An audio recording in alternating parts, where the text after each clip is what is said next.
साल 2017 waste Antarctica. Scientist क्लेग्स और उनके कॉलीग्स एंटार्क्टिका की कड़कड़ाती ठंड में ड्रिलिंग रिग की मदद से एमुंडसेन सी की सतह से मिट्टी के सैंपल्स इकट्ठा कर रहे थे। कलेक्ट किए हुए एक सैंपल में उन्हें एक ऐसी चीज दिखाई दी जिसे देख साइंटिस्ट शॉक हो गए। उन्होंने ये देखा कि 5000 मीटर मोटी बर्फ के लेयर्स के नीचे से मिले हुए सैंपल कोई आम मिट्टी के नहीं थे, बल्कि किसी ट्रॉपिकल जंगल के मिट्टी के थे, जिसमें कई सारे रूट्स, पोलन, स्पोर्स और फ्लावरिंग प्लांट्स के फॉसिल्स मौजूद थे। जब इन सारे फॉसिल्स की कार्बन डेटिंग कराएगी, तब यह बात सामने आई कि ये सभी फॉसिल्स आज से करीबन 90 मिलियन साल पुराने हैं। लेकिन अब यहां पे आती है एक गंभीर समस्या। इन फॉसिल्स में सिर्फ पेड़ पौधे ही नहीं मिले, बल्कि बर्फ में ट्रैप्ड कुछ ऐसे वायरसेस भी साइंटिस्ट को मिले जिनकी वैक्सीन्स आज के जमाने में भी हमारे पास अवेलेबल नहीं है। तो क्या ये वायरसेस बर्फ से निकलकर एक नया पैंडेमिक शुरू कर सकते हैं? वेल, शायद नहीं। आई नो आप सभी ये जानते हो कि ओशन का लेवल इंक्रीज हो रहा है बिकॉज ऑफ ग्लोबल वार्मिंग, क्योंकि आइस मेल्ट हो रहा है। बट सरप्राइजिंगली नासा की एक स्टडी ये कहती है, ये दावा करती है कि असल में एंटार्क्टिका में बर्फ कम नहीं हो रहा है, बल्कि आइस फॉर्मेशन वहां पर ज्यादा हो रहा है। So this is weird, right? और सिर्फ इतना ही नहीं, एंटार्क्टिका के बर्फ के नीचे मौजूद ओशन लाइफ के बारे में तो आप सभी को पता ही होगा कितनी वेरिड और डाइवर्स है। लेकिन अब ये ओशन लाइफ कहीं ना कहीं धीरे धीरे करके एंटार्क्टिका की जमीन पर भी आना शुरू हो गई है, जिसकी वजह से एक पूरा नया इकोसिस्टम फॉर्म हो रहा है जो दुनिया के बायोस्फीयर को अनबैलेंस कर सकता है। But is this even possible? Well, let's find out. इसे समझने के लिए ना हमें वक्त में थोड़ा सा पीछे जाना पड़ेगा, एक ऐसे दौर में जब पृथ्वी पर सिर्फ 2 ही सुपर कॉन्टिनेंट हुआ करते थे। मैं बात कर रहा हूं लॉरेशिया और गोंडवाना की। इन सुपर कॉन्टिनेंट्स के फॉर्मेशन के बाद ही दोनों के दोनों कॉन्टिनेंट्स पूरे के पूरे अर्थ के इक्वेटोरियल रीजन की तरफ ही कॉन्सेंट्रेटेड थे। और अगर हम इक्वेटोरियल क्लाइमेट की बात करें तो हमेशा ही हॉट एंड वार्म होता है, बिकॉज सन से आती हुई रेस सीधा परपेंडिकुलरली इक्वेटर पे पड़ती है। इसके वजह से यहां पर प्लांट और एनिमल लाइफ काफी तेजी से इवॉल्व होता है और बढ़ने लगती है, because any life is dependent on sun, right? और उस वक्त भी कुछ ऐसा ही हुआ था। लाइफ एक्सपेंशन रेट इस हद तक बढ़ गई थी कि पूरे के पूरे लैंडमास पर बस हरे भरे जंगल ही छाए हुए थे। यानी हम बोल सकते हैं कि उस वक्त के अर्थ के एटमॉस्फेयर में ऑक्सीजन की मात्रा काफी हाई थी। फिर धीरे धीरे वक्त गुजरते गया और शुरू हो गया Cretaceous period, the hottest period of earth. Hottest इसलिए क्योंकि इस पीरियड के दौरान सभी कॉन्टिनेंट्स एक दूसरे से अलग हो रहे थे। अब क्योंकि जमीन टूट रही थी, इसीलिए उसके नीचे मौजूद टेक्टोनिक प्लेट्स भी रैपिडली अलग हो रहे थे। एक वक्त के बाद इन प्लेट्स का मूवमेंट इतना बढ़ने लग गया कि उसने जन्म दिया वोल्केनिक इरप्शंस को। जगह जगह पर वोल्केनोस फट रहे थे और उनमें से भारी मात्रा में कार्बन डाइऑक्साइड गैस एटमॉस्फेयर में रिलीज हो रही थी। और जहां एक तरफ वोल्केनोस से निकला हुआ CO2 एटमॉस्फेयर को तबाह कर रहा था, वहीं दूसरी तरफ हाई अमाउंट ऑफ ऑक्सीजन की वजह से फॉरेस्ट फायर्स काफी आम बात हो चुकी थी। अब क्योंकि कार्बन डाइऑक्साइड इस सारी हीट को अपने अंदर ट्रैप कर रहा था, अर्थ का हालत उस वक्त कुछ ऐसा हो गया था जैसे आज वीनस का है। टेम्परेचर तेजी से बढ़ने लग गया और धीरे धीरे करके पूरे अर्थ के इकोसिस्टम्स डिस्ट्रॉय होने लग गए। पेड़ पौधे देखते ही देखते नस्तानाबूद हो गए। आग की वजह से जंगल में रहने वाले जीव जल के राख हो गए और मानो रातों रात ये हरा भरा जंगल एक बंजर जमीन में तब्दील हो गया। लेकिन जहां जमीन पर लाइफ पूरी तरीके से खत्म हो चुकी थी, वहीं दूसरी तरफ एंटार्क्टिका के ओशंस में जमीन पे हो रही तबाही से दूर लाइफ बड़े आराम से पनप रही थी।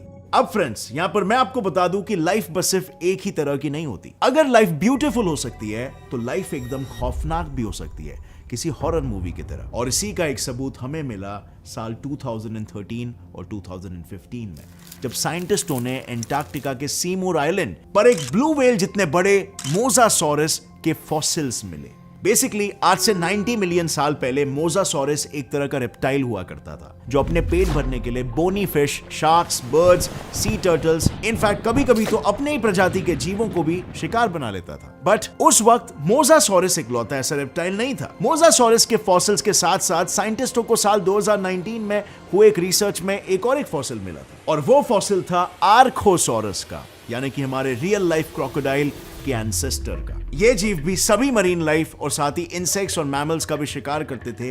इनफैक्ट ये तो अपने बच्चों तक को नहीं छोड़ते थे। अब ये सब देखने के बाद हम इतना तो कंक्लूड कर ही सकते हैं कि इन बड़े बड़े मॉन्स्टरस एनिमल्स की वजह से वहां की लाइफ कितनी डेंजरस और खौफनाक हुआ करती होगी। पर अगर हम आज की बात करें तो एंटार्क्टिका का पूरा नक्शा ही बदल चुका है। आप सभी जानते हो कि एंटार्क्टिका एक बहुत ही कोल्ड और रूथलेस कॉन्टिनेंट है, जिसके सरफेस पर एक्सट्रीमली मुश्किल है किसी भी जीव के सर्वाइव हो पाने का। मगर फिर भी आप सुन के काइंड ऑफ शॉक हो जाओगे, हर साल यहाँ पर 50,000 से भी ज्यादा लोग टूरिज्म के लिए जाते हैं। बट नाउ जस्ट बिकॉज ये एक टूरिज्म स्पॉट बन चुका है, इसका मतलब ये भी नहीं है कि हम एंटार्क्टिका के बारे में सब कुछ जान चुके हैं। इनफैक्ट यहाँ पर इन बड़े बड़े ग्लेशियर्स के नीचे ऐसे जीव रहते हैं जिनके बारे में आपने कभी शायद सोचा भी नहीं होगा। दरअसल साल 2021 में मुंबई के डबल साइज जितना बर्फ का टुकड़ा अपने ग्लेशियर से अलग हुआ था। उस पर स्टडी करने के लिए जब रिसर्चर्स ने एक एंटार्क्टिका के ओशन के अंदर एक अंडर वाटर कैमरा डिप्लॉय किया, तब उस कैमरे में कैप्चर हुए नजारों से साइंटिस्टों के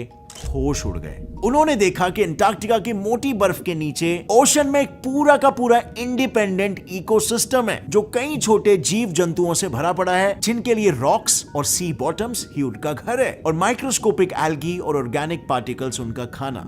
ये माइक्रो ऑर्गेनिजम्स वहां पर मिलेंगे, ये तो साइंटिस्टों को पहले से ही पता था, क्योंकि ये एनिमोन्स मोस्टली डार्क और कोल्ड अर्थ वाटर में ही सर्वाइव करते हैं। पर चौंका देने वाली बात तो ये थी कि इन लिविंग ऑर्गेनिजम्स के साथ ही इसमें एजाइल क्रीचर्स जैसे कि sea cucumbers, starfish, shellfish, worms, fish and even octopi जो सनलाइट के बिना जिंदा नहीं रह सकते, ऐसे जीव भी पनप रहे थे। अब ये क्यों और कैसे हुआ?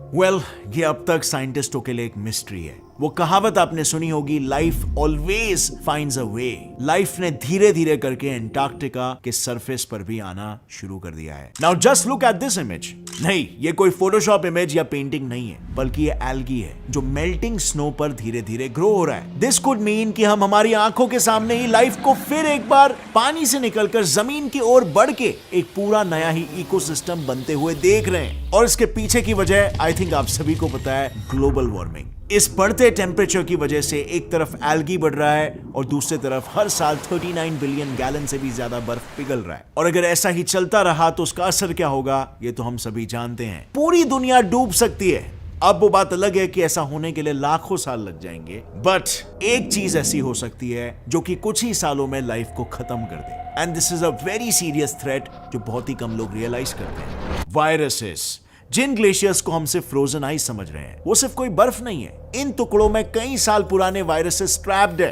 फॉर एग्जाम्पल, साइंटिस्ट जब चाइना के टिबेटन प्लेट्यू से मिले 2 ग्लेशियर आइस सैंपल्स को कलेक्ट करके उन्हें स्टडी कर रहे थे, तब उन्हें इन सैंपल्स में 15,000 साल पुराने जिंदा 30 अलग अलग वायरसेस के ट्रेसेस मिले, जिसमें से सिर्फ 3 नोन थे, बाकी सभी unknown. And not just this, 2016 में नॉर्थ रशिया में फैले एंथ्रैक्स वायरस की ही बात कर लो, जिस वायरस की वजह से कई सारे रेंडियर्स को अपनी जान गंवानी पड़ी और कितने सारे लोगों को हॉस्पिटलाइज किया गया। कोई भी रशियन इस आउटब्रेक के लिए रेडी नहीं था, और होता भी कैसे, क्योंकि अब तक हम सोचते आए थे कि 1940s में ही ये वायरस विलुप्त हो गया है। और अब जस्ट बिकॉज ये एक नोन वायरस हुआ करता था और इसीलिए ऑलरेडी इसका क्योर होने की वजह से लोगों की जान जल्दी बचाई जा सकी। लेकिन what was in the case of कोविड-19? एक अननोन वायरस आ जाता है और वो लोगों को आए दिन हजारों की तादाद में मारने लगता है। इस वायरस आउटब्रेक में कितनों की जान चली गई। और इसीलिए अगर ऐसा कुछ हुआ, मल्टीपल वायरसेस निकलने लगे, वो भी एक ऐसी दुनिया में जहां पे ट्रैवलिंग लोगों का इतना ज्यादा होता है बिकॉज ऑफ ग्लोबलाइजेशन, तो इसका परिणाम क्या हो सकता है, ये वैज्ञानिकों को जेन्युइनली चिंता में डाल देता है। लेकिन डोंट वरी, माइक्रो ऑर्गेनिजम्स राज तो तब करेंगे जब एंटार्क्टिका के आइस लेयर्स पिघल के उसके अंदर बंद वो सभी वायरस रिलीज होने लगेंगे। बट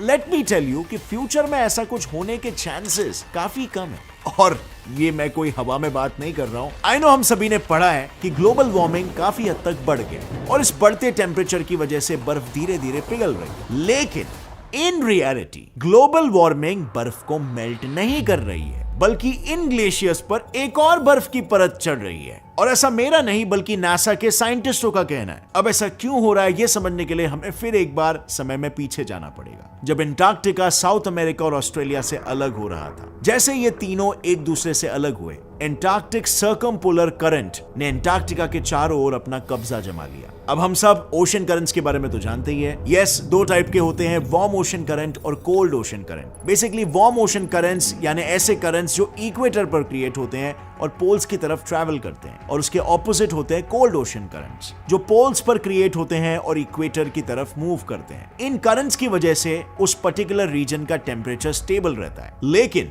एंटार्क्टिक सर्कमपोलर करंट सबसे अलग है। It is the longest, strongest and coldest current on Earth.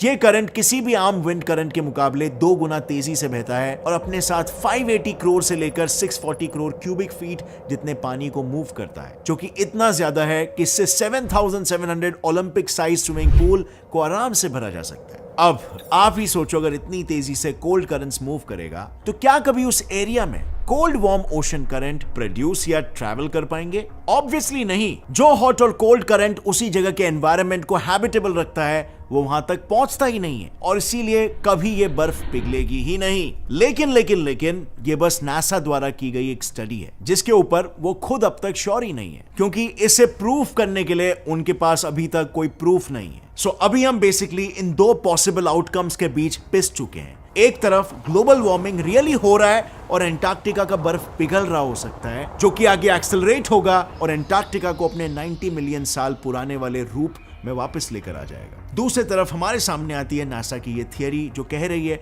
कि एंटार्क्टिका तो पहले से और भी ज्यादा ठंडा होते जा रहा है और उसमें और भी लेयर्स ऑफ आइस ऐड होते जा रहे हैं उसके ग्लेशियर्स में। सो आप किस थियरी पे बिलीव करते हो? आपको क्या लगता है एंटार्क्टिका का फ्यूचर क्या होने वाला है? बिकॉज एज अ रिजल्ट हमारे पृथ्वी का भी फ्यूचर इस पे डिपेंडेंट होगा। अपनी राय नीचे कमेंट सेक्शन में बताना और अगर इस वीडियो से आपको कुछ भी नया सीखने मिला एक लाइक जरूर ठोकना। Get set fly science channel को भी सब्सक्राइब कर लो और बेल नोटिफिकेशन दबाओ ताकि आगे आने वाली हमारी कोई भी वीडियो की अपडेट आप मिस ना कर सको। See you next time friends. Till then as always stay curious, keep learning and keep growing. जय हिंद।